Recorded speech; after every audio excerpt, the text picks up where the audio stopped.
Hey everyone, welcome to the Holy Youth Ministry Podcast, an outreach of Cornerstone Church in Uxbridge, Massachusetts, where we discuss youth ministry from a very holistic perspective.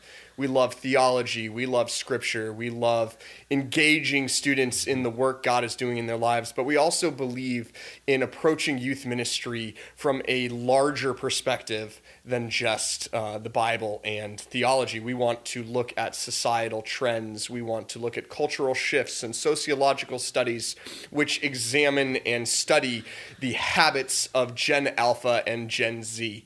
And we're very fortunate and privileged to have a vast network of youth workers with whom we are able to call upon and engage with. And this week, we have Kyler Barr with us, who has been working with teenagers for the better part of 20 years now. Yeah. And he also... Though, if you listen to Josh, he'll say it's more like 90 years sometimes, but that's okay. Yeah, if you listen to a lot of people, it's more like 100 years. But... we are very privileged to have him. He now works regionally with ministries to support youth and young adult ministries all over New England. He's a regular speaker for Berea and Monadnock, and we're really, really privileged to have you with us today, man. Yeah, it's good to be here. Thanks for inviting me. And so really what we're going to be doing is, you know a lot about Gen Z. You've studied a lot of it. There's a lot of research that's come out that you've worked with and are now implementing practically throughout ministries throughout New England. Is there anything you want to talk about that before we get started? Yeah, so I guess the first thing I would say is that in spending time with Gen Z and with people who lead Gen Z and looking at information about them, the biggest thing that I know is that I don't know very much, right? Amen. Like there's so much that someone even just trying to look from a different generation's perspective at Gen Z just isn't going to understand. Oh, yeah. And so what I've learned the most from is actually listening to Gen Z. Wait, we're supposed to do that? We don't just get to tell them what to do anymore? It's hard because we think, we're supposed to lead, right? And we get this picture in our head that we're supposed to kind of be the ones in charge and the experts on everything. And yet we become experts when we're willing to humble ourselves and listen. Yeah, it's true. Right? I saw a meme the other day, actually, that said, I want to apologize for all the people that I called old when I was 18 years old. And, because, I thought they had it all together. And, no. No, not even Well, close. and I think that one of the things that we can do is not just listen to individual students and young adults in our lives, but to actually say, hey, what are some things we can do to hear more from groups of students and to ask questions and see what answers they give? Because no matter what group it is, over and over again, when I see Gen Alpha and Gen Z have a chance to interact with other generations in meaningful ways, the other generations come away surprised, not only at the quality and character of some of these young people that we get to work with, but also just at some of the stuff that they're walking through and some of the stuff that they're dealing with. Yeah, and it's interesting too, as I've worked with them as well, how often they see adults as almost people who want to use them either to download information into them. Or, again, use them as almost puppets for their own ministry and their own ideas. And we like to practice our ministry ideas on Gen Z rather than the other way around of being meaningful and willing listeners and even having the humility to say, gasp, they know better than us in a lot of these things. Well, and I think even more than just they know better or we know better, it's they have a perspective that we don't have and that we need. Yeah. And so there's value to their perspective. There's value to what God is doing in them. There's value to understanding how he's at work in this generation, but also into understanding the way that this generation sees the world so that we can start to see things through a different lens than our own and get a more robust picture of what's out there. So speaking of robust pictures, Kyler, can you kind of give us an idea of the challenges facing Gen Z and what they're walking through and why we need to be better listeners and maybe even mentors and guardians, if you will, of them in what they're walking through. Yeah. Well, let me rewind a second first, because I know that we're using these terms Gen Alpha and Gen Z that maybe not everybody understands. And so I want to give a little bit of perspective on what these generations are. But I'll start by saying that these are loose guidelines when we talk about generations, especially when you're talking about the younger generations, because it's really only in looking back that we can see, this really impacted kind of a difference between this generation and this generation. It's hard to see in the moment sometimes. But right now, when we talk about Gen Z, we're roughly talking about people in that 14 to 15 age range, up to people in that 25, 26, 27 age range. You'll see it younger sometimes, as young as 10-year-olds. Some people will make it 17-year-olds where the switch is. Like I said, that's kind of rough. And then at the higher end, you'll see it even adjust a little bit, but it's somewhere in that 25, 6, 7 range most of the time on the higher end. And then Gen Alpha is the younger generation below that. I don't know exactly what's going to define that generation, but I can tell you a key thing is students who were in school when COVID hit and when the world shut down, that's a big marker in how they're going to interact with society. It's had a lot of effects. We can talk about some of those a little bit later. Stunted social ability. Oh, sure. Yeah. Well, and we'll pause on that for just a minute now. It's an important thing to remember, whether it's Gen Alpha or Gen Z, but with our middle school students, and even our upper elementary students and our high school students now, when you talk about something as massive as quarantine and the pandemic in their lives, it affected how they were interacting coming at up school. on their 4-year anniversary, by the way, of all that shutting down. Well, and how it impacted how they dealt with school, how they got to know people, how they interacted interpersonal relationships, and how they were able to recognize even just how socially they should interact in different situations. And not only that, but if you talk to teachers, they're seeing that there are some areas where the students are right where you would expect them to be, and some areas where it feels like they're teaching 3 grades younger, right? Yeah. And so there's just a lot of impact that's had, and I don't think we understand all of it yet, but it certainly has shifted the way that the generation looks at the world. Well, even at each other, when you look at the social distancing and the masking and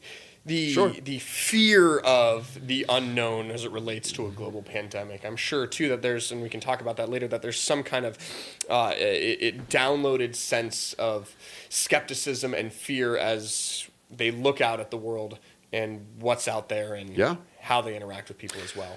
Yeah, it's funny because in some ways there's that fear. In other ways, especially for the younger in the generation, they didn't know the world as much without that.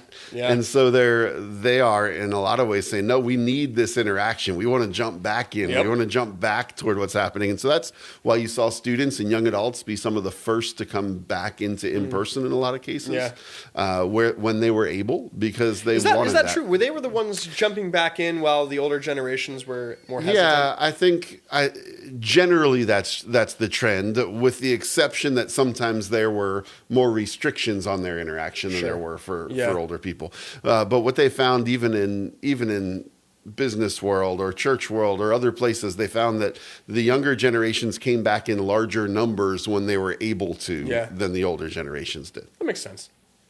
And so I think there's a lot of different impacts that can have on a generation as we're looking forward, because there's a lot more uncertainty that this generation faces. It's an age of uncertainty anyway that they're walking through, right? Imagine walking through puberty and your hormonal changes and your body's changing, and then all of a sudden, you're thrown into this global pandemic where everything's shut down. You don't know who's sick, who's not, how it affects you, all of that. Well, and even how's it going to affect what my career opportunities exactly. I mean, then, exactly. How's the financial, the effect on the financial markets and all of that, and schooling. Oh yeah. Yeah, and so and so not only were the things that they had for markers now taken away, right? And so as you're forming your identity and you have these relational identity points that you can walk through, all of a sudden, am I someone who loves sports? I don't know. I can't play them right now. Yeah, seriously. Am I someone who's a leader? I don't know. Who would I lead? am I someone who's the class clown? Well, I laugh at my own jokes. Like, how does this work? Like that's healthy. I do that all the time. I didn't say it was unhealthy, Josh. But I do think that it impacted the way that those things happen and delayed them in some ways. Yeah. And so you've got a generation that then was put back into relationship with each other and is still figuring out what that looks like. I'll give you one smaller picture of it from a couple of years ago. I was talking to some of my high schoolers about some of the things that were hard for them as we stepped out of pandemic, right? Yeah. Because certainly there were tons of challenges in pandemic, but there were some advantages too. People got to slow down. People got to focus more on the hyper local, like their neighborhood, their families, that kind of thing, and they loved that. But one of the things that surprised me was some of my students said it's hard to take the masks off because in some cases there was fear there, but the one that really surprised me was that it was hard to take the masks off because they felt more vulnerable because they had to let people see them again. Yeah. And they'd been interacting in a way especially in like the romantic relationship type of world where they had to say, here I am. Yeah. You can see me again. And even that was a challenge because it was not their norm. If you think about it, for someone who, let's just say that pandemic was 2 years. I know it was 18 months some places and it was 3 years other places. I still remember going out to Colorado when we were still in heavy lockdown here. Sure. And then there were no masks out there. Yeah. And the weird feeling of walking into a restaurant where you could see everyone. And you could see everyone, yeah. That was a wild experience. So the length of that varied, right? Yeah. But if someone's 20 years old now, if they're a 20-year-old now, and we just say it was a 2-year process, well, that's a tenth of their life, right? Yeah. And so it's not a tenth of my life, but it was a tenth of their life that they were in that situation. Yeah. So it has a dramatic effect on what they're going to walk through as they move forward. And so for our middle schoolers and high schoolers, it's an even bigger percentage of their life, whatever it is. That's a really, really good point. So. And so I think that it's hard to think about that generation without thinking about some of those things that impact it. So certainly we mentioned the pandemic. They are a generation that are technological natives, right? So raised on iPads. Yeah, they grew. Is it? I've heard the phrase iGen thrown about. Yeah. So is that and Zoomers as well? Is that kind of? And so iGen, there was a book written called iGen that kind of put forth Gen Z as that name. So what you'll find are these generations get their alphabetical name, right? Yeah. But then they also become something else, those colloquial nicknames. And iGen is one of those that was put out there. And really it's saying that one of the defining characteristics for the start of it was the release of the iPhone. Right? And this ability to have... Was that 2006? 6 or 7, something in that range. Man, I was a freshman in high school. And so they had... But even before that, the information age that they're in, I think is something that is a defining characteristic of the generation. They've got information at their fingertips. Oh, sure. Right? And so it does a couple of things. When you think about their relationship with authority or the expertise that they're looking for, the conversations that they may have, for those of you who are parents, maybe you don't have some of the conversations with your kids that I had with my parents because I couldn't Google it. Yeah. Right? Yeah. I couldn't ask Siri and look it up. You had to do these wild things. You had to go read these wild things called encyclopedias. Yeah. Well, I'm young enough that I had the encyclopedia on the internet. It only took 15 minutes to download a page. But I do think that as we look at the availability of information, it does some things where all of a sudden nobody's an expert because I can become the expert in a few minutes, right? Yeah. And so you go to your doctor ready to ask them about, it must be this. I looked up my symptoms, right? Yes. And you talk to your pastor and you've looked up all the different things it could be. You may not understand how they fit together, but you have the information, right? You talk to your teacher and you're looking for ways to prove them wrong, right? And so it's just changed the way that interaction can happen, but also in good ways, right? There are so many more opportunities available with that information. Yeah. The problem that comes with the information is this problem of overwhelm. Exactly, right? and especially in a developing brain. Sure. and feeling overwhelmed as you are, then you just add more information per second Right. that they could ever imagine having. I mean, what was that? Did you hear that phrase once where they said the average person maybe in the early 1900s would understand throughout their lifetime and collect the amount of information you see in the New York Times Sunday edition for their entire life, right? Wow. 1900.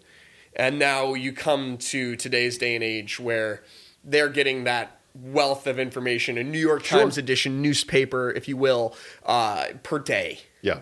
Yeah. And trying to consume all that is brutal on an emerging brain. And one of the things that I think the church needs to think about as we're looking at this is that churches and youth groups have been set up to give really good, important, powerful information to students, right? Yeah. Or to people in general. And it's not that giving that information isn't still important. It is. But if we think about what people are facing, there isn't a lack of information anymore. Yeah. One of the ways that I'll say it is that I don't know anybody who is starving for a lack of information. Yeah. Everyone I know is drowning in all the information they have. Yeah. And so as we think through how we can care for this generation and help them understand the gospel and figure out how they can follow Jesus, it's about helping them sort through and process that information through a faithful lens. And so what I find myself doing is asking questions instead of starting with answers. And so if a student comes to me and they have something they're wondering about or something that they're not sure what they're supposed to believe on, I'll often start by asking questions because they've got more background than they're sharing because they've had tons of information that comes in about it. And I want to clarify what that is first, but I also want them to think through what it is that they're really asking. Yeah. Because if I can help them process, it will last a lot longer than my authority as the one who can give the answer. Yeah. And so if I can help them figure out how they can faithfully process things in light of what they know of who God is and who he's created them to be, that's going to change how they approach life. Yeah. If I can give them an answer, that's going to change how they might think about it for a little while. Well, then you're just basically getting a regurgitative AI robot, essentially. Well, but even if you're just teaching teenagers to share information that's been downloaded. Sure. Yeah. But even if they hold on to that information and it shifts how they think for a while, it only on its own, it gives them kind of a baseline until they find somebody cooler or more knowledgeable or that they trust more than me to say it. Now, don't get me wrong. God can work through the transfer of good information, and the Holy Spirit has an impact as we transfer information. But the problem that students are having is filtering all that information. They don't come to us because they didn't know how to use Google. They come to us because they don't know what to do with what they've found as far as the answers are concerned. And so that's something that we need to keep in mind as we look at this generation. Well, and it's like Paul says, being able to faithfully test that which we are hearing and absorbing. Well, and then we get into, okay, so if overwhelm is the issue, and it is, right? There was a study done a few years ago for college students, and 94% of them said that overwhelm was one of the top problems they were facing. They identified overwhelm. Go beyond that, over 50% of them said that overwhelm was an issue to the point where it was debilitating at least once a week. Wow. Yeah. And so we're not talking about like, oh, I'm not sure what to do with this. We're talking about how do I make choices here? Because if you think about it, as we walked through these choices that we were making in high school and college, we had a certain set of choices available to us. And in my case, my parents wanted me to know that there was a wide variety of opportunity out there for me.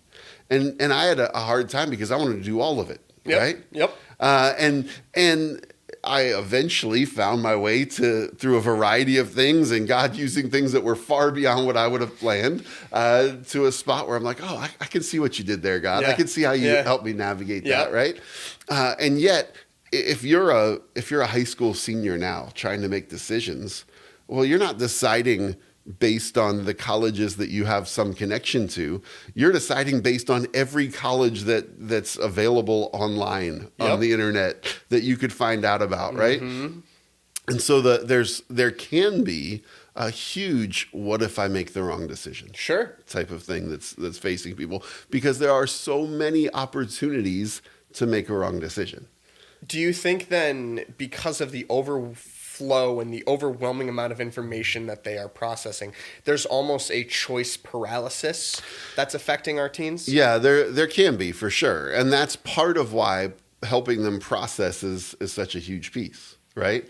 And there are lots of things that are helpful as we process. I'm not going to try to give all of those now, but they're not things that would surprise you. Right. Like, we don't have to invent new processing tools. Yeah. We're talking about spiritual disciplines like prayer and fasting and solitude. We're talking about fellowship and community and wise mentors. We're talking about looking at scripture and asking God to help you see what he has, right? Yeah. These are things the church does, right? Yeah. These are things the church should be majoring in, right?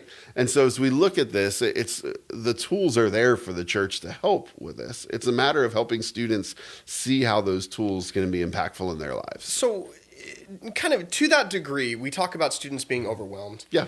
You and I have also talked about the performance-driven society which these teenagers are in, and almost the cutthroatness of it all. You just check AAU sports and acceptance rates. You have to know what sport you're going pro at 5 years old. Absolutely. Again, I was even sitting there. I was sitting at home yesterday playing with my daughter, and she's kicking a ball around. And I even let myself get into okay, so maybe she likes soccer. She's 4, by the way. What's this going to be like when she's in the World Cup? Yes, it's going to be amazing. Like, is she going to give glory to God? I don't know. Right. But it's interesting that even when my daughter was born, the percentages were already there. Sure. And my daughter was being based on her height, her weight, and all of those things. And you then fast forward and you bring us into this standardized testing and how teenagers are constantly being judged against performances. Yeah. And I wonder, to your degree of feeling overwhelmed and this choice paralysis, is there the overwhelming fear of failure? Because they are sitting in this performance-driven society where you need to succeed, you need to be the best. Yeah. To fail would then be to almost a collapse of identity, right? Yeah, I failed, and it's not. And I wonder if you could talk a little bit about performance society and failure and the overwhelming and what role that fits, or what role that plays. Yeah, so I think there's a couple of different things in that as we walk through it. One that I want to mention before we get on to that role of performance in society is a trap that our students are aware of, and that's the comparison trap, right? Yep. I mean, it's been a trap forever. We see it throughout Scripture, the comparison trap, playing a role in sin that separates us from God. But the opportunities for comparison have multiplied exponentially. Yeah, remember, when you and I were in school, right, you only compared yourself to the classes and groupings of people around. You had these social circles, which are now kind of all separate, and you might hear about it from time to time of everybody doing well through these wild things called newspapers. Sure. But now with the advent of the internet and now the amount of information, these circles have now become one, because now you're judging yourself against the very best of everybody in the world. So naturally you're going to fall short. And it's not only that, but the way we consume all the information around us has changed, right? So you mentioned sports. Think about the Olympics. When I was growing up, we would watch the Olympics and we would watch a whole event, right? Maybe it was on tape delay, maybe it was live, depending on where it was happening. But we would experience the Olympics by watching either the whole event or a broadcast that was cutting from event to event to keep us updated on all that was going on. You could kind of do that now, but it's hard to find. Right now, what you really see is you see the highlights. Right? Here's a clip of this amazing thing happening. And you see the disasters. Oh, sure. All right? And so if it's Summer Olympics and it's diving. Especially at the steeplechase. Oh, yeah. People falling into the water You'll pit. see the fall and you'll see the perfect 10, right? And there's almost this fear because of the way things can happen online. Not the way they have to. There are opportunities for so many good things online too. But because of the way things can happen, there's this, here's my best and here's my worst, and they're both going to be out there forever, right? Yeah. And when somebody finishes with the bronze medal we don't know anything about it. Yep. Because we didn't watch the race, we didn't see how hard they were striving. Third best in the world, and we you didn't still see, don't matter. And like we just because by the time it got to the final sprint, they weren't in that clip, or they were just getting beaten, and that's what we know about them, right?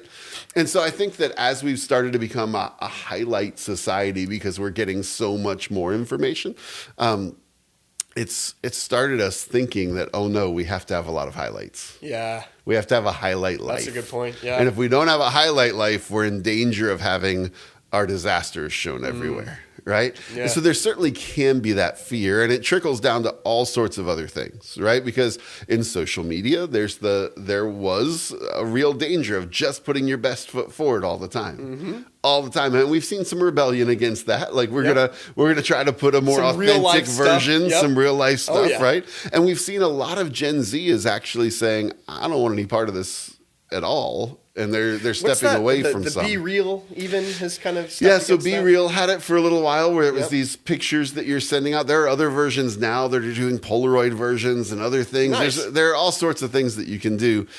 One of them that we looked at with a couple of friends recently, it's you take a picture and then it has to it fakes the development time. You can't see that picture's development for hours or a day or whatever it is, because it wants you to slow down and wait to see the picture, right? I don't know that that's the answer. What I see in that is a desire to slow down a little bit, a desire to say, wait a second, it's not all about our best moment at every time. Yeah. It's about real life and real life moments. And so as we look at that, this generation, as I was saying before, they're digital natives. They grew up with technology as opposed to a digital immigrant like me. I stepped into technology there. Well, they may be involved in far more social media than I'm involved in. But it's because they're involved in such a wide variety of things that we would call that. They're on YouTube doing things. They're in all these other, and so it's not necessarily scrolling Instagram to compare themselves to anyone, though you can fall into that trap. Teenagers aren't quite using Instagram as much anymore. Not as much, so it's TikTok, and actually, I believe, if I'm not mistaken, that YouTube is the most popular social site for teenagers. It is. YouTube is the most popular social site. TikTok, but also Insta has its uses, but its rates are lower than they were before. And all of these are things. Well, Instagram's probably a highlight reel. Because you can put fun stuff on TikTok, but the pictures and all that. Well, I mean, unless it's your Finsta, and then you throw whatever you're going to throw on your fake spam. Instagram. I think, a couple of my students have spam Instas. Oh, yeah, absolutely. Just like we used to have those separate emails to sign up for, for all the... Still do. Yeah, absolutely. I'm not going to get those free promos to watch the sporting events that I want for nothing. You know? I just hope I get your real email address someday. That'll be a highlight in my life. Fort Knox, Skyler. So I think as we look at this, what we're seeing is that there are tremendous opportunities with all the information that are on students' fingertips. They're making there are students making differences I couldn't have imagined being able to make in high school, right? But there are challenges that come with them. Yeah. And one of the biggest challenges is the overwhelm of all the opportunity. Yeah. I like options. I'm an options guy. But a jack of all trades, if you will. If there are too many, though, you get paralyzed by all the options. Because when you're saying yes to something, you're saying no to something else. How do I do this? What do I walk through? And then you either say yes to everything, and there's a danger in that, or you say no to everything, and there's a danger in that. And knowing how to walk that well is a challenge. Especially, I'm sure you've learned this in ministry oftentimes, even for us. Sure. Right? I mean, can you imagine how difficult this is for teenagers and emergent brains? But for us, every yes we say in ministry is oftentimes a no to our families. It can be, absolutely. And I think that when we do that, what we have to say is, okay, so what are the relational consequences of this yes or no? Yeah. Right? And so I think that this generation that has, they have so much connection. Yeah. Right? They're connected everywhere. And yet, one of the things that comes with this overwhelm and the lack of choices and almost wanting to say no to things because there are so many options, they're also an incredibly lonely generation. And and to that point, I believe we've heard the phrase FOMO, right? Fear of missing out. I've heard, and you can tell me if I'm wrong, that there's now a newer, updated version of FOMO, and that's FOBO. Yeah. Have you heard of FOBO? Fear of a better offer. Yes, fear of a better offer. With the inundation of choices now that it's not even a fear of missing out. It's a fear of saying yes to something, but because of the ability they have to choose, that they might say yes to the wrong thing. And so then they are paralyzed and they say no to everything. Things. Yes. Yeah. Further isolating themselves. And so that can be a huge issue. The other issue that happens here, though, when we look at loneliness is that because there's so much connection, you don't necessarily belong just because you're connected. Yeah. Right? And so you may be connected in all these ways, but it's that alone in a crowded room type of feeling, right? Mm-hmm. I'm here with all these people. I have access to all these people, but how do I really connect to them? Yeah. How do I really find friendships where I can belong? What can that look like? And so there is a longing for relationship, especially in a generation that missed out on some of that social development we talked about with COVID, and that is now overwhelmed in a lot of ways. So these friendships are the things that we're seeing are so important. To step it up to young adults for a second, we relaunched a young adult ministry at a church right before COVID, so before this impact was even there. And as we were in this process of relaunching, what we found as we interviewed young adults and started asking what they really needed were the things they were looking for most were friendships that mattered throughout the week. Yeah. Right? So people who love God and their faith mattered throughout the week, and so they could help each other live the lives they wanted to live, not the lives they were living. Right? And then they were looking for mentors. Now, mentoring wasn't necessarily exactly what the older generation heard when we heard mentoring. For my generation and older, mentoring is apprenticeship, right? Like I'm going to follow you around and I'm going to learn by watching what you do, and eventually I'll be able to do some of it, and I'm going to try to become like you in this particular area. And there's still a value in mentorship, but it's not really but I feel like apprenticeship is very one-sided. It's watch me. Yeah. And there's not that, even coming back to the questions and the seeking to learn, which probably is what our young adults are looking for. Well, and even when it's not one-sided, it's focused in one direction. It's moving this direction, right? And so maybe you have an apprentice and you care deeply about that apprentice, but they're learning from you and your experiences instead of that mentorship having that kind of quality of interaction and relationship that exists there. But it's also a difference in how you learn from someone's experiences, right? Because this generation was saying, I want to learn from their experiences, but they were also saying a lot has changed since they were walking in my shoes. Yeah. And so I can't directly apply what they walked through to what I've walked through. But I can learn from how they walked through what they walked through and apply that to how I'm going to walk through what I'm walking through. And I can learn some things about who I want to be and what it looks like and the type of person that God has created me to be. And then that's going to have an impact on whatever situation I'm walking through in life. And so it's less, hey, show me how to do this specific thing. It's more, hey, how did you do this? And how can that have an influence on how I do what I have to do? Yeah. And so that shifts some things when you're looking at what mentorship looks like. But both of them came back to that desire for relationship. And I think that this, in many ways, is an exciting generation because they want relationships that matter. And they've seen fake relationships. They've seen relationships that are just kind of, oh yeah, sure, we like each other and we'll hang out and we'll do the, and kind of relationships that are just transactional in nature. Which I'm sure a lot of teenagers are used to. That when we were talking earlier about adults relating to teenagers, I think you used the word, is that teenagers expect adults to be transactional. Sure. Almost. Hey, I'm going to do this for you and I'm going to help you because I expect something in return. They don't actually expect adults to come into their lives purely because they are loved and valued, and these adults want to seek to understand and listen to and encourage them. Well, and I think even in the relationships that aren't just transactionally focused, there's almost an expectation that we're operating in a transactional society. Sure. Right?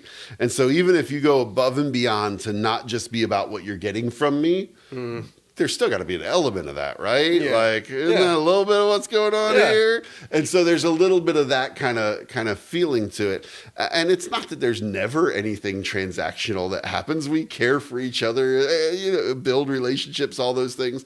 But that's not the focus of the type of relationships they're looking for. They're looking for relationships that are focused on caring for each other and wanting the best for the other, right? Whether they are even emotionally ready to be the person who gives that yet, they certainly want to receive it. Yeah. Someone who cares about them because of who they are. And isn't that what we should be doing as Christians who love them and have more experience than them? It's almost like this is what Jesus did for us. Aren't we people who should be saying, hey, like, we love you and we see who you are and who God's created you to be, and we want what's best for you, and we want you to know him because it's what's best for you, because it's what's needed for you. But that feels almost like, and again, you can tell me if I'm wrong here, but that requires, Kyler, a level of intentionality, which in the busyness and the hustle and the bustle and the overwhelmedness of our society and the choices that we have at our fingertips, to be able to break through all of those things and settle down and be still and be intentional feels difficult. Well, but I think that that's something that we all know we have to do. Yeah. Right? Like, even if we're not talking about relationships with the next generation, we all know that we have to find ways to slow down and be more intentional about what we're doing.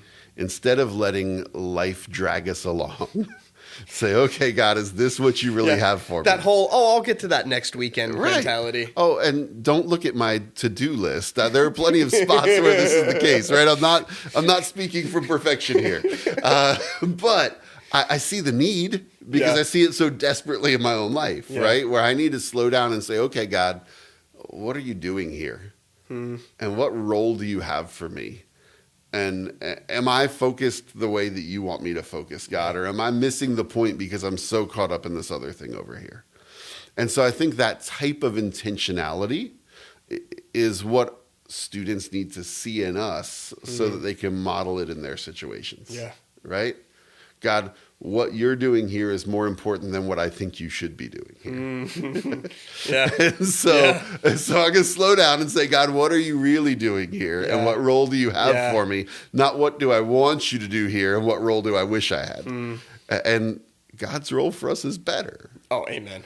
And I love it when, like, volunteer youth leaders or people who just come along on to an event or something, they'll come to me and they say, Kyler, I think I'm getting more out of this than the students. Oh, it happens every time. That's actually my main pitch to my leaders. Yeah. Well, I tell them perfect, because the students will only get so much from this piece of learning or that piece of learning. Yep. What they'll really get a lot out of is watching you model what it looks like to vulnerably approach God and say, okay, whatever you have for me, to see you grow in your faith, to see you take those steps, to see real life playing out in front of you, not the perfect picture of real life that we try to put out there. Yep. And not some like, oh, look at my grand mess and glorifying the mess, right? Yeah. But a real like, hey, this life is messy and broken and God is good. Well, and that authenticity that you speak of, right? That we're so afraid oftentimes to model, and be it the performances, be it the fact that our entire, we have to curate almost this image of ourselves thanks to social media. I've been working with teenagers now over 12 years, and they have the best BS meters of any group of people I've met. Yeah. Right? And they can sniff out lack of authenticity from miles away. But they're also, and I think too, as you're speaking, this choice, right? They're thinking to themselves, and I think we're going to talk about this later, this open generation, if you will, right? The choices that they have available to them. They're very open to faith, but maybe not necessarily the Christian faith, but all faiths. But they're looking at us and they've said, okay, you follow Jesus. Yeah. Right? And I'm thinking about that. That looks exciting to me, but do you actually believe what you say you believe? And so we're almost on this pedestal, if you will, at all times, fair or not, of am I going to live an authentic faith? Yeah, but they didn't put us on that pedestal. Jesus put us there. Yeah. when he said that they will know that you are my disciples by your love for one another, right? And so I was talking to a group of students this weekend at a retreat, and I was just saying, imagine with me if this generation was the generation that said, we are really going to love each other. Like, as followers of Jesus, we're going to care for each other and love each other and forgive each other and give each other grace in ways that the world says, what is going on? There's something different there. Yeah. Because that is what Jesus is offering when we think about the community that we have together as believers, but it's not always what we're demonstrating as those communities. Amen. Right? And so, yes, students can see that and say, well, why does this matter? Right? And church can become for them something that's about the Sunday service we go to and checking that box, or checking the box of prayer, or, hey, I've got to orient my life in this way or think this way, instead of an invitation into a life that is changed by Jesus. Right? And when we have that picture, or when we say we have a life that's changed by Jesus, but it doesn't look like we have a life that's changed by Jesus, all of a sudden, well, of course, students are going to look and say, why would I keep checking those boxes? Yeah. If checking those boxes didn't change things for you, why would I keep checking them? And it's not that there aren't stories where God has changed lives, right? It's that it's easy to see spots where we're not living up to that, especially when we try to claim that we've got it all figured out. And so if we can honestly say we don't have it all figured out, but look at how God's at work in our midst.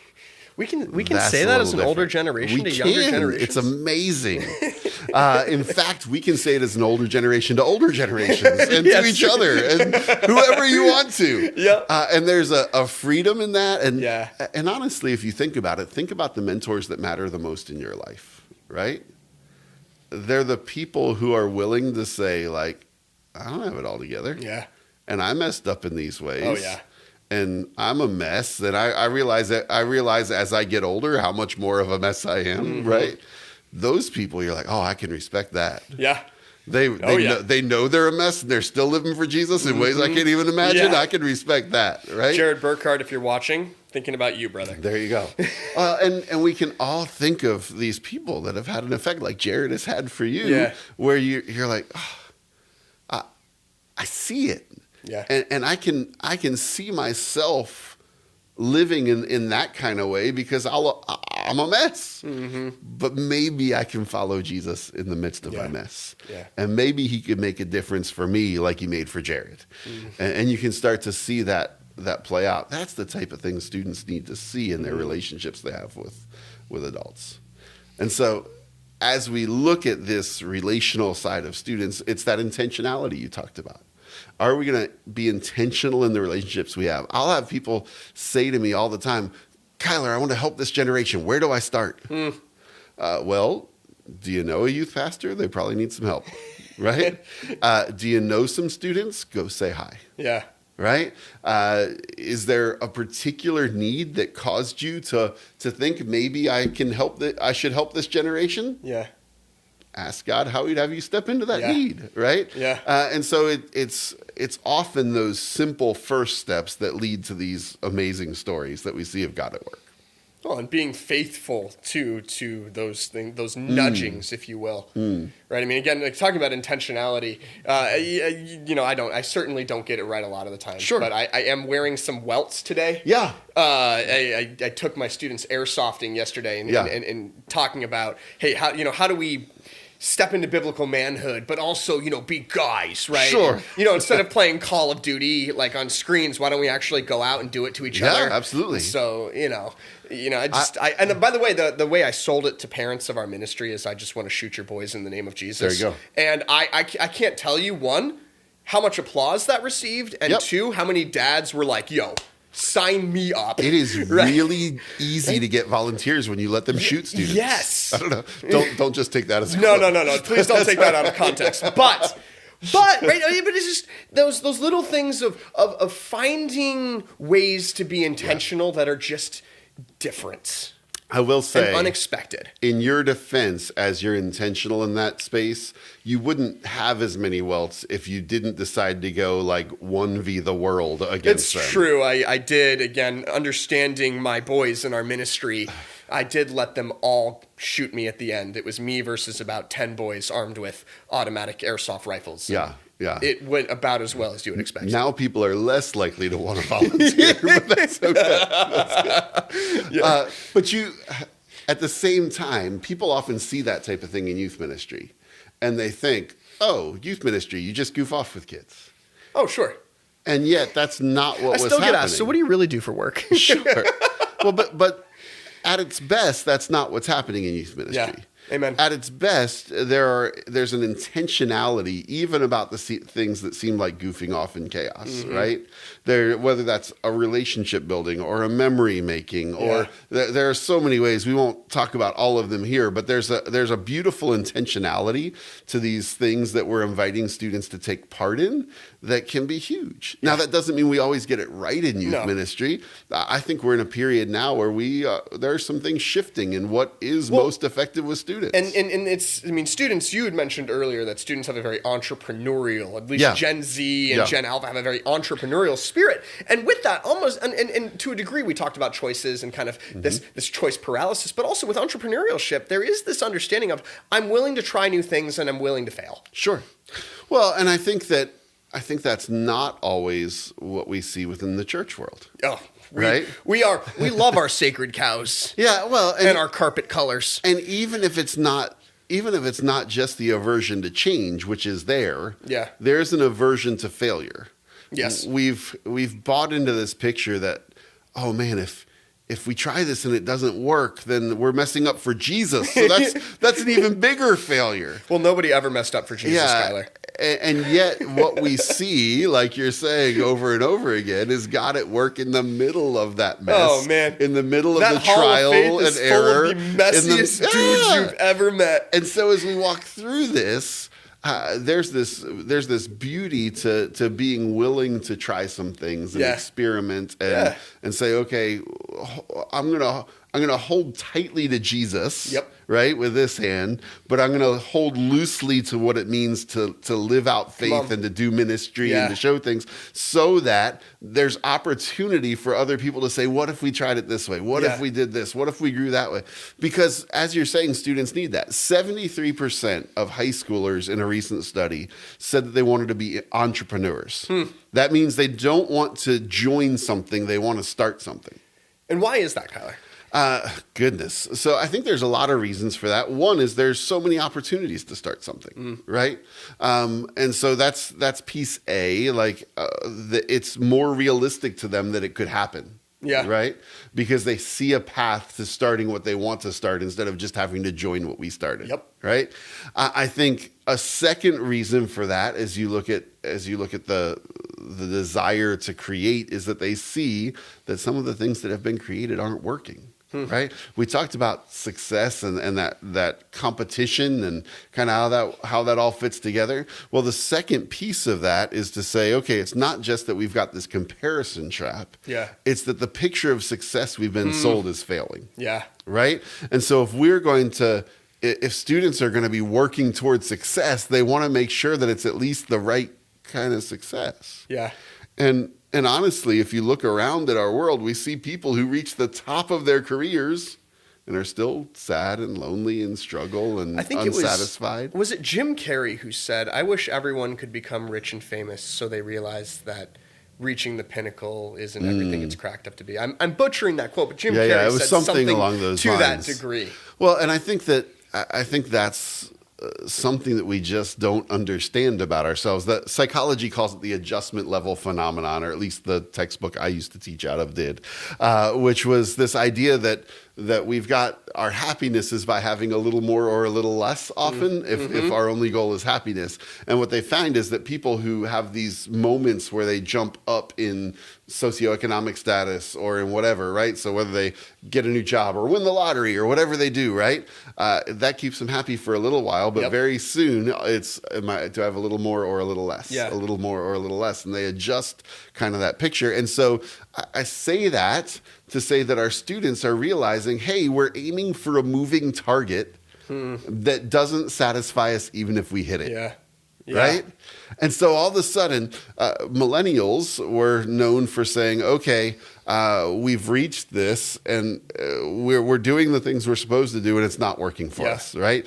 And so we would hear things like the Fuller Youth Institute talked about in Growing Young about this idea that 15 is the new 25 and 25 is the new 15 is kind of the piece there, because 15-year-olds were expected to have their whole life figured out. Sure. Right? Have the Rolodex, have it all going, and here it is, right?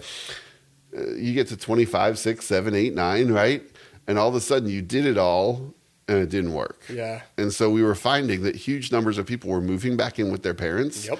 And they were saying, I don't know what I want to do. Yeah. And they were in the spot that they should have been in when they were 15, right? And it had pushed kind of forward into that zone, because they were seeing that just because you got the degree didn't mean you got the job. Just because you got the job didn't mean that it could buy the house. Yeah. Just because you bought the house didn't mean you had the relationships that you wanted. Can you buy houses right now? Is that possible? I hear that they still sell them. Yeah. But I'm not sure that people can buy them. that's the piece, right? And so, but I think what we look toward with that is that, really, if we've got this moving mark that hasn't really worked so well for us, what hope does that give to this generation? Yeah. Right? And so the generation is in a spot where they're saying, well, that didn't work out for you. Is it even what we should aim for? And some of them are finding new things to aim for. Yeah. Most of them are saying, I want something better, but I don't know what that is. Yeah. And so I'm going to just keep going down this path until I figure something out. Yep. Right? And in some ways, that's a horrible place to be in, because it's full of uncertainty and it leads to some of that overwhelm and anxiety. But can I tell you, there's also a beauty to being in that spot, because you're at a spot where you're willing to say, wait a second, maybe I don't have it all figured out. And that maybe there is almost this something open-handed bigger posture. And so you start looking all over the place. Yeah. And and not pigeonhole yourself. I invite students to look all over the place. Yeah. Because I believe if you do, that if you really honestly look all over the place, that Jesus is the answer. Yes. It's not like here are 90 answers. It's like as you seek this, there is one truth. You see this in Jesus, right? Yes. In him there is life, and only him. And so if you start looking at all the possibilities, Jesus wins out. Yep. Right? And so let's go. Let's look at these. Because as we do this, there is life-changing power in the name of Jesus. And so if we can help students to see that and see how it can make a difference in their everyday lives, that's huge. And there are huge opportunities for that right now. We've mentioned overwhelm and all of this. We haven't even breached the mental health crisis going on in our world right now. Yeah. Right? Probably for another podcast. Loneliness. We are now isolation. Oh yeah. Since 2018, we're at the first time since it's been being studied since the 70s, where we see that the loneliest generation is no longer the oldest generation. It's now 18 to 24-year-olds. Huh. Okay. Yep. Sounds about right. When we look at mental health issues, anxiety, depression, far more serious things. We won't go into all the statistics right now, but they're growing at exponential rates, right? And that's not it's been growing exponentially since about 2013, I believe. Well, even if you go back further than that, to the year 2000, there was a study on anxiety levels, and the anxiety levels that they would measure in a high schooler in 2000, around the turn of the century, were what they would see in someone in a mental facility in the 50s. Oh wow! Right, when you're looking at anxiety. Wow. Yeah. And think about how much more that's grown since the 2000s, right? And so even if you're going to say, Kyler, I don't think that study's quite accurate. I think there's more to it. I think there's still a problem, right? Yes. There's a problem, because even if you can explain away some of this, well, we're just more aware of these issues. Yes, we are. Absolutely. And we can't pigeonhole it into social media either. But we can't just say that awareness is driving the increase, because if you talk to these students and if you look at the data for what's actually happening, it's not just more awareness. Yeah. It's more problems in the area of mental health. And yet, again, in those challenges, this is not simply a slap Jesus on these challenges and they go away. It's like other challenges in our world and in our life. What we're saying is that when we trust Jesus in the midst of these challenges and live according to his kingdom, that he meets us in the midst of those challenges and walks with us and shows us life in the midst of the challenges. Yes. And that's not to belittle them or say they're not real or say that's to say that Jesus gives life even in the midst of those really hard, difficult things. And our students, our young people need that life.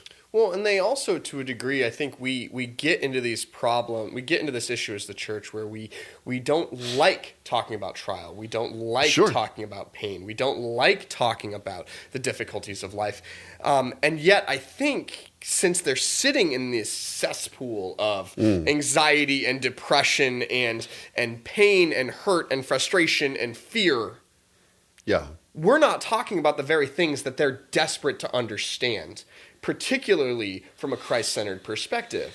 And to that degree, our young adults ministry here a couple months ago said, "Hey, Josh, I really think we need to step into that a little bit more." And so just last week, we started a series on the book of Job. Yep. And the conversation that has come about as a result of that has been mind-blowing of, wow, here is a guy experiencing real trial, real hurt, real pain. And guess what? There's no real reason for it other than God allowed it. Yeah. And so what do we do with that? Yeah. Well, and I love that conversation because, first of all, it's real, right? But I think the other piece that I love about it is that it meets students where they are. Yeah. Right? Often I'll have, when we're going to be talking about a particular issue with students that they're struggling with, I'll have leaders within the church will say, well, are they ready to have that conversation yet? Like, are they ready for that? Is it too overwhelming? Is it too much for them? And it's well intentioned, and it is something we have to be aware of. Certainly there are life stages at which we're dealing with different things and how we walk through that. And yet, when you're talking about this type of thing, students are more ready for it than parents are. Yeah, seriously. Not because the parents are incapable of having the conversations, right? But because the parents have more walls up to the conversations. They've figured out some ways that they think they can deal with it and hold it off and whatever the case may be. And the students are sitting in the middle of this saying, what do I do? And so they're already having the conversation. Yeah. The question isn't, are they going to have the conversation? The question is, are we going to be a part of it? Yeah. Is the church going to be a part of the conversation they're already having? So, Kyler, what you're saying, and again, we're going to be speaking to parents right with this, is speak to parents right now on this. Yeah. What you're a parent, you've got four boys. God bless your wife. 4 boys. And parents, again, I mean, parents, kids are walking through this right now. Speak to parents right now and encourage them in this. Yeah, so I would say a couple of things. The first thing I would say to parents is it is a lot easier to talk about students in general than to talk about my kids, right? Yeah. Because I get it. Like, it is pressure. It is hard. Life is complex and complicated, right? And man, I mess up with my boys all the time, right? If they were here with me, they'd say, yeah, you do, Dad, right? I mess up with my boys all the time. And yet, walking in that mess matters, right? Walking in that mess matters. And so when you're looking at this, there's a temptation to think, oh, my kids aren't dealing with that. And my kid reads her Bible every day. She prays every day. Doesn't have a Snapchat. And even if she reads her Bible every day and prays every day and doesn't have a Snapchat, she's still walking in the mess, right? Because there is still stuff going on all around her that she's got to figure out how to navigate. And if she doesn't figure out how to navigate it now, what's she going to do when it hits her full force? Yeah. Right? Yeah. I would much rather have these conversations as students start to walk through messy situations than after they've been beaten up and destroyed by them. Yeah. Right? That's real good. And so I would rather have a conversation too early with a student than too late. Because if I'm going to have the conversation too early, I'm going to face some awkwardness. Sure. And they're not going to be sure exactly to do with what I've said, but they'll remember it when they get there. Too, that, hey, this is an area I'm willing to step into. Yes. And you've set the groundwork for the conversation when they will need it. Yeah. Right? As opposed to if you step into it too late, that's not what really matters on this. I don't need to have that conversation. Yeah. Or I need to have this conversation 10 years ago. Right? Yeah. And so what I would say, here's some money for a therapist. So what I would say though is that as we walk to that, first of all, there are lots of reasons they're going to still need that money for the therapist. Right? Someone once said that no matter how much of a perfect parent you are, your kid is still going to sit on a couch talking to a professional one day about how you messed up their life. And I hope they do. Right? Amen. Instead of trying to figure it all out on their own. Right? But I will say that as they walk through kind of this process, it's one thing to say, when should I have the conversation with them? It's another thing to constantly have conversations. And so even in youth ministry, my tendency personally is not to have the series on this and the series on this and the series on this. Yeah. It's not that I'll never do those. There are times for it, but my default is to not pick, hey, here's the series on drugs or here's the series on relationships. My default is to try to say, how can we weave conversation about these needs, mental health, addiction, relationships, anger, all the things that we want to have conversations with students about, their identity, how they're going to define success, all these things we can do in a topical conversation, but it will not have the impact that it will have if we haven't also been having those conversations in each series we do. Yeah. And another so then if you're always having the conversation, then you can highlight it sometime when it needs to be highlighted. But if you're not having the conversation here and you try to highlight it, the only people that listen are the people who are like, oh yeah, my friend needs to be here. Right? and that's not what we want. Yeah. Like, oh, that's a good point. I'm going to tell Bobby that tomorrow. And so that it just isn't the conversation that we really want to be having. Yeah. And so as we walk through this, we get the privilege of having real conversations in all sorts of moments that then gives us the opportunity to have them in the most important moments. Yeah. And so that's huge. I've seen time after time after time where students who may have walked away from the church, may have walked away from the faith, but when they have something where they really want to talk, they'll talk to that adult that they know cared for them. Yeah. That mentor, that youth leader, that somebody. That showed up. Yeah. And noticed me and made me feel seen, heard, loved, and valued. And that I know will listen now. Yeah. Right? Even if I don't care about their response in this moment, I need somebody to listen. Yeah. I need to know that they will. And so that becomes huge. And so as we walk through it, what we're looking for is opportunities, parents, not only to be that person yourself, but you need to be looking for opportunities to build relationships that your students have with other people in that situation. So yes, they can go to youth group and they can have a small group leader, and that's part of it. But who are people that you want to create opportunities for relationships with your kid? Yeah. Right? There's a book, Parenting Beyond Your Capacity, that Reggie Joyner and Carrie Newhoff wrote. And it talks about this as widening the circle. Yeah. Right?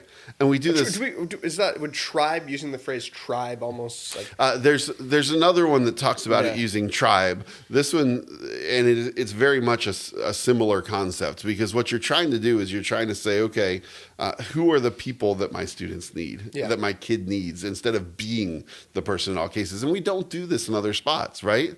Like, if I have a student who is going to be a math major eventually, right? Like, I faked my way through college calculus. I'm not the one who's going to teach them. I always tell parents that if I bring 97% of our kids home from mission trips, I still get an A. There you go. But I think that as we walk through that, if my son wants to play baseball, he's going to have coaches other than me. Yeah. He's going to have people. It doesn't mean I don't have a role. It means I'm not the only person who has a role. Yeah. If my son wants to be, I have a son who's in a musical this spring. He has people involved in that musical who are teaching him and guiding him and helping him. Doesn't mean there's not a voice for me. It means I'm not the only voice that needs to be in their life. And as students grow in faith, they need other people who have voices in their life. Doesn't mean there's not a voice for me. Doesn't even mean that mine's not going to be the loudest they hear in moments, because parents, it is. And yet, I'm not the only voice they need. And so that matters. And so as we look at this, we can't parent alone. No. It's not abdicating responsibility. It's stepping in and saying, my responsibility is to get this help for my kids. Yeah. And stepping in and finding ways for that to happen. And so I love those relationships that I see in my boys' life when they happen, and I wish there were more of them. Yeah. Right? And so it's huge when we can provide that for other people. And so as we look at caring for this generation, it's saying, okay, God, how do I show up for this generation? Yeah.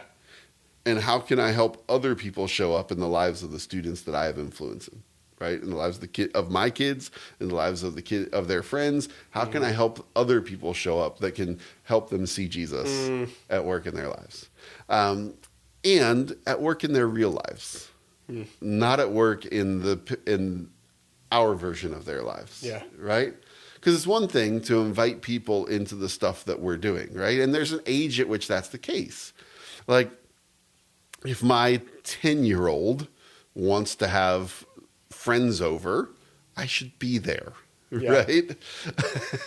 If my 17-year-old wants to do something with friends, well, sometimes my role is being there, and other times my role is releasing him to be there, or it's a different way that you're connecting, right? And honestly, I think churches need to think about this a little bit too, right? I do a thing called the Gen Z Summit, where we gather leaders from across the region. You've come to these. We gather leaders from across the region, and we say, how do we bridge the gap that exists between Gen Z and the church? And can I tell you, at the first one, it was hard. When we did this first meeting, it was a difficult conversation because our default is to say, okay, here's what we're doing as the church, as these parachurch organizations, as these ministries that are gathered together. Here's what we're doing. Why isn't Gen Z showing up? How do we get them to show up to what we're doing? God is at work in what we're doing. Stuff. Well, and it's not from a heart that says, this is my stuff and I want to see it succeed. Sometimes it is. Excuse me. But I think it's most often from a heart that says, this is where I've seen God work before.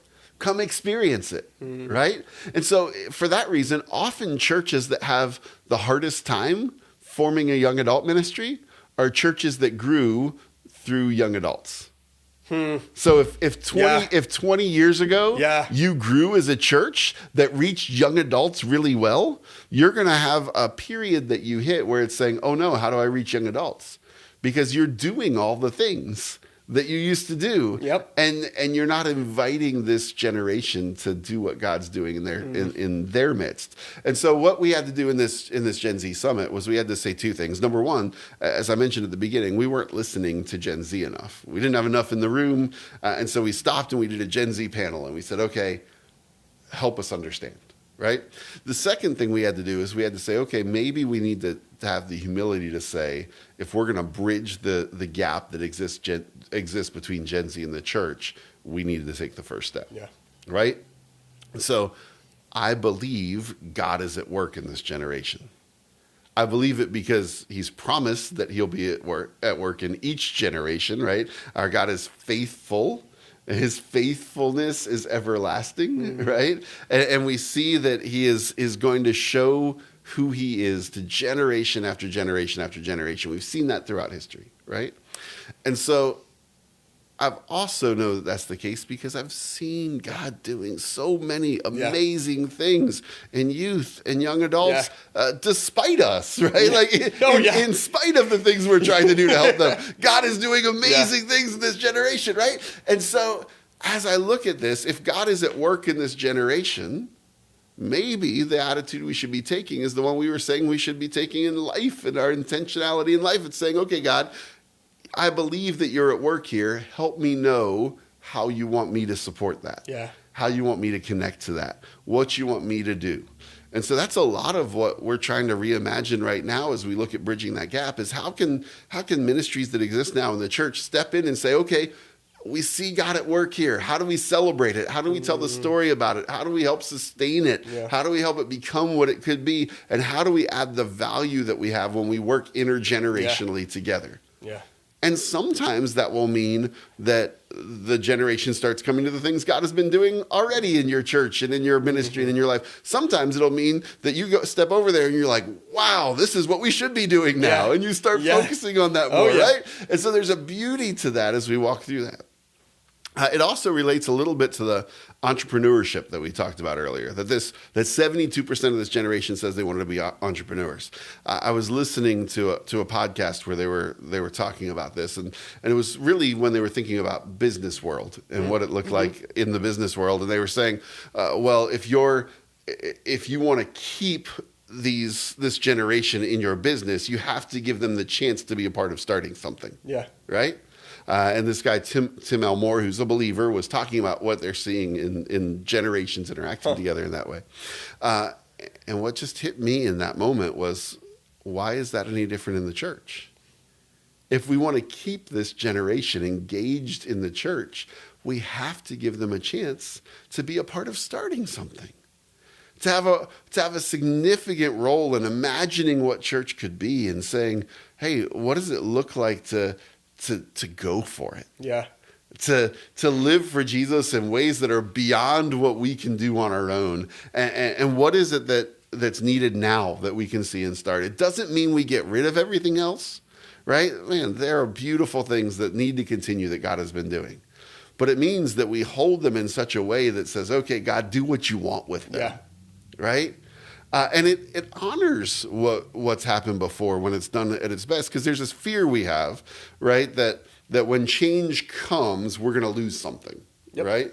And that what we value is going to become devalued. Can I tell you that when this works at its best, it's the next generation standing on the shoulders of the generation that's come before, creating what God has for them, and then doing it with that generation in a way that's powerful. Yeah. I mean, some of the people around New England that I get to interact with that are the most excited about what God's doing in Gen Z are the 80-year-olds and 85-year-olds who've gotten to see it and be a part of it. Wow. It's beautiful. Come on. I love it. But we've got to give them a chance to create. If you think about it, we were talking about social media before. One of the things that's huge in social media is not just creation, but co-creation, right? Like, the dual reels. I'm going to come alongside for a dual reel, or I'm going to take your idea and tweak it and make it my own, or we're going to have this. Where's the opportunity for that in the church? To say, I'm gonna come alongside this and make it my own. I'm gonna come alongside this and be a part of it. I'm gonna add my spin, add my voice, add who God's created me to be to our worship together of Him. Come on, right? And far too often it's, here's the slot we need filled as you do this, or here's the way we've filled this before, and there's value in that. It's just not the only thing there's value in. There's also value in imagining and creating and inviting them alongside. Not just, this is where we have, so what I hear you saying is that not just, hey, this is where we have space for you, but come take a look at what we're already doing. Yeah. And give us insight into how you think it should be done. Now, one quick warning on that. I've seen this happen in places where people say, well, all right, I guess I'm not needed anymore. And they step back and say, go for it, young church. The young church will miss out on so much if that's what we do. Well, it's got to be a collaboration. So much with the young, with the new, and the new and the fun and the innovative. Also needs to be wisdom and discernment. Well, you still have a role. It's just different. Mm-hmm. And so I think the place I saw this most clearly, I was when I was working at Walnut Hill, I was helping to run a kids camp that was there, and we had a bunch of students who were involved. I think 85%, 90% of our volunteers were students for this kids camp. And I was talking to somebody and they said, that's fantastic. And I said, no, that's too many, right?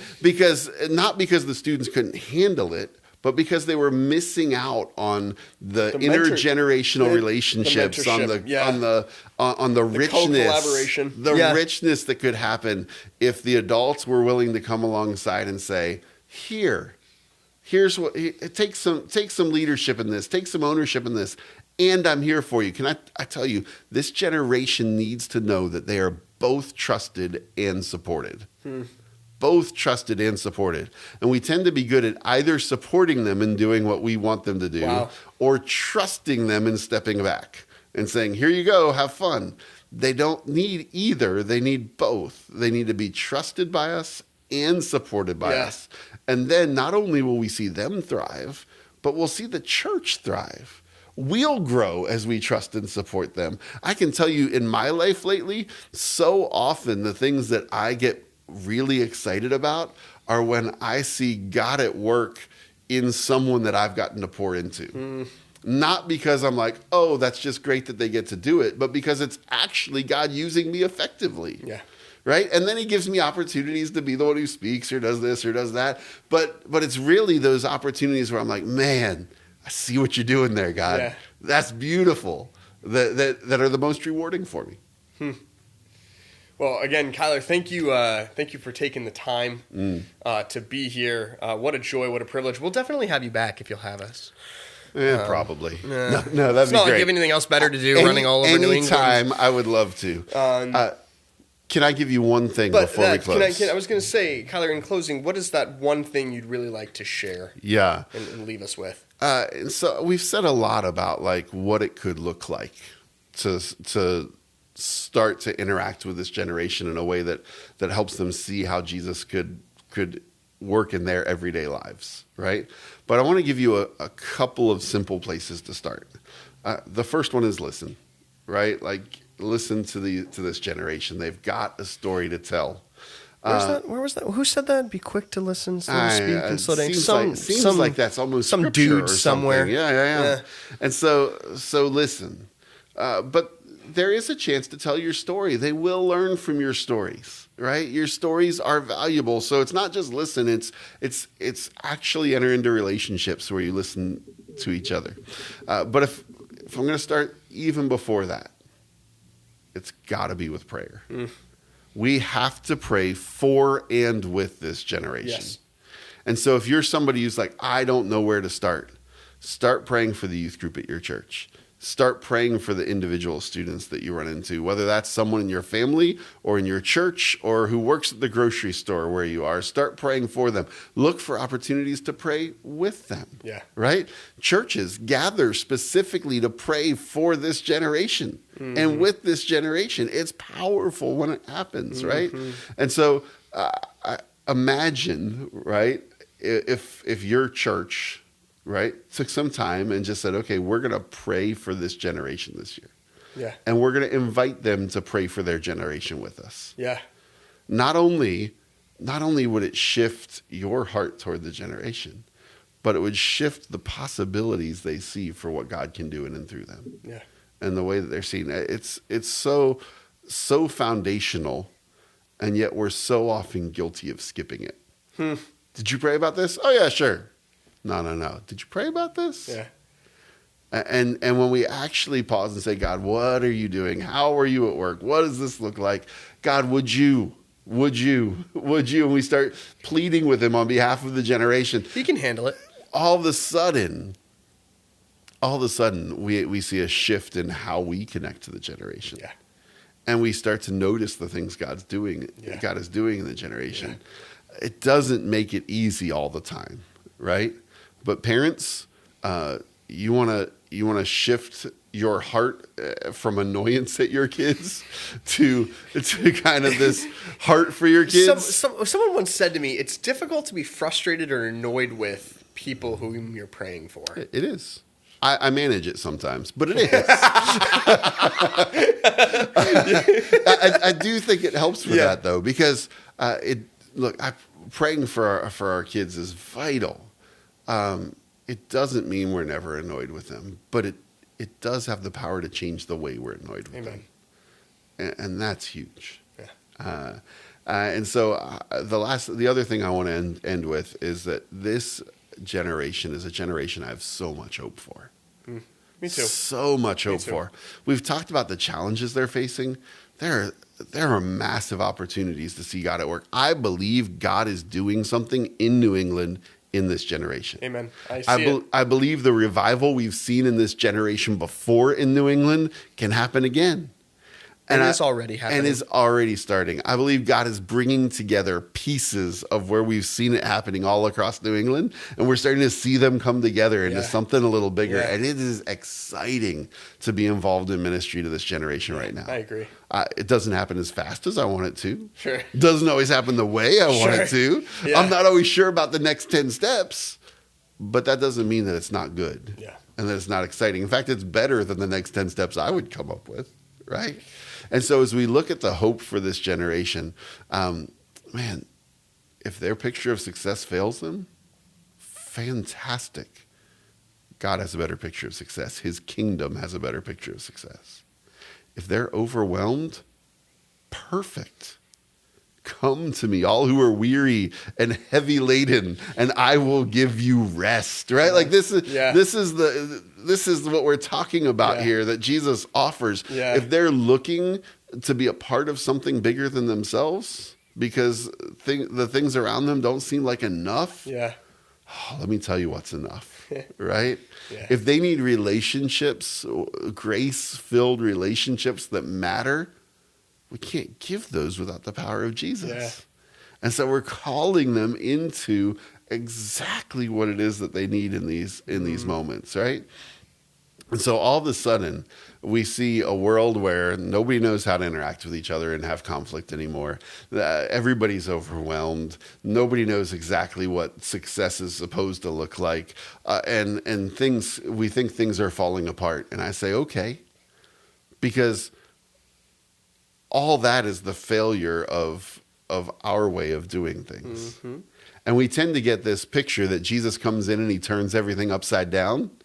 Can I tell you that's not what he does? What Jesus does is he takes the things that we've messed up and turned upside down, and he puts them back right side up. Mm-hmm. The way of the kingdom is always right side up. Yeah. And so we're inviting students to see what it looks like when Jesus puts things back the way they should be. Mm-hmm. And recognizing that they aren't is a beautiful first step in that. Amen. Well, again, friends, thank you for spending time with us. We're grateful to Steve Dion, who's in the production booth, taking care of us and making sure this flows smoothly. Thank you, to Kyler, for all of his heart for this generation, most importantly, his heart for Jesus. Thank you, Cornerstone Church, for providing the space and the outreach and the opportunity to share this good news. But again, we are grateful, we are honored, and we are privileged to be able to come alongside teenagers and minister to them in the mess. Yeah. And I'll say just one more thing is that what we're doing here is something we need to see over and over again because we cannot care for this generation alone. Mm-hmm. We need each other. I need Josh. Josh needs me, and we both need so many more people. And so, but we have found that in relationships we've found where we can care for and support each other. And it's what we're trying to show to the next generation. And so it's a beautiful picture. Amen.